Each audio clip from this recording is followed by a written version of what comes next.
If you've been scrolling through endless subwoofer listings, watching video after video of booming bass that sounds amazing on a speakerphone, and still can't decide which box actually belongs in your ride, you're not alone.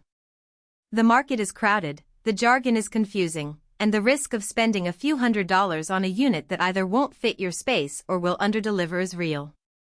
Link is in the description if you want to check the product details on Amazon, and in the next few minutes I'll walk you through why the Kicker 15-inch 1200-watt bundle might finally clear that fog.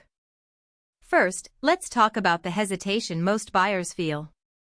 A subwoofer isn't just another accessory you slap under a seat and forget about, it's the heart of your car's low-frequency response, and it has to live with the power you're feeding it, the enclosure you give it, and the way you wire it. Many people end up with a sub that either sputters on low-volume tracks or, worse, overheats on a highway jam session. The fear of buying the wrong thing usually comes down to two things: power handling and enclosure compatibility. If you get those right, the rest of the experience falls into place. The Kicker bundle ships with two 15-inch subwoofers, each advertised at 1,200 watts. What's interesting about this particular model is that Kicker says the drivers have been re-engineered for higher power handling and deeper bass. In practice, that means the cones are built to move more air without distorting, which you'll notice when you crank up a modern hip-hop track that relies on that subsonic rumble.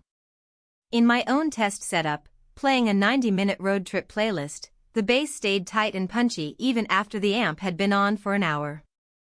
The re-engineering isn't just a marketing line, the design changes allow the sub to stay in its sweet spot longer before it starts to break up the low end. One of the hidden trade-offs in any high-power sub is heat. Kicker tackles that with forced air cooling built into the motor assembly. Think of it like a tiny radiator that pulls air through the voice coil as the sub moves. On a hot summer day, when you're stuck in traffic and the cabin temperature climbs, that cooling system can keep the voice coil from hitting critical temperatures. Real-world owners on automotive forums have reported that these subs can handle marathon listening sessions without the whining or sudden loss of output that cheaper units often exhibit. If you're the type who loves to blast bass at a beach bonfire or a long drive through the mountains, that cooling feature can be the difference between a reliable sub and one that needs a break after 10 minutes.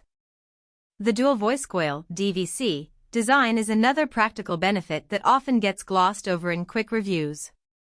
With two 4-ohm coils, you have the flexibility to wire them in series for a 8-ohm load or in parallel for a 2-ohm load. That means you can match the sub to a wide range of amplifiers without buying additional components. For example, if you have a 4-channel amp that's rated at 4 ohms per channel, you can wire each sub in series to hit that sweet spot, preserving power efficiency.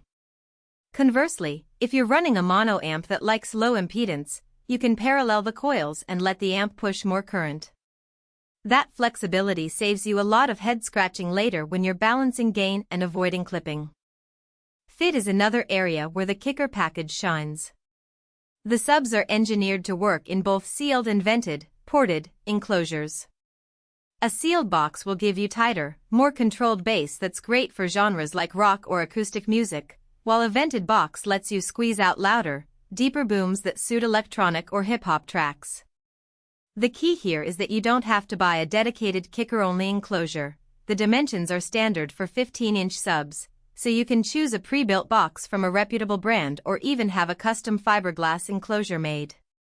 The downside is that the sub's performance will still be heavily influenced by the quality of that box. Cheap MDF with poor bracing can introduce resonance, which you'll hear as a rattling at higher volumes. So, who should actually consider this bundle? If you're an enthusiast who already owns a capable